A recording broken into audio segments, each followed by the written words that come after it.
जगद्गुरु तुकाराम महाराजांच्या आयुष्यात ज्या ज्या फेजमधून त्यांना जावं लागलं, जे जे टप्पे त्यांच्या आयुष्याचे आपल्याला दिसतात, त्यांच्या आयुष्याचा एक टप्पा असाही आला तुकोबारायांच्या जीवनामध्ये की त्यांच्या स्वतःच्या मनाशी झटापटी सुरू झाल्या.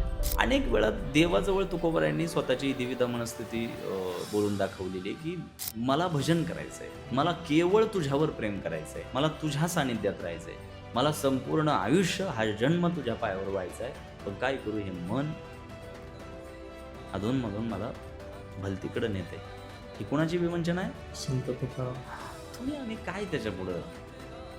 जागतिक पातळीवरच्या मोठमोठ्या नीतिवेत्या आणि तत्ववेत्यांना सुद्धा अभ्यासानं माथेपोट करून ज्यांच्या साहित्याचा अर्थ आज लावता येत नाही, त्या जगद्गुरु तुकाराम महाराजांशी सुद्धा मनाच्या बाबतीतली ही हातबलता आहे. त्याच्यामुळं फार मनाला जिंकण्याच्या नादात पडायचं नाही, त्याला व्यायाम देणं गरजेचं आहे, त्याला जसा खुराक हवा आहे तो देणं गरजेचं आहे.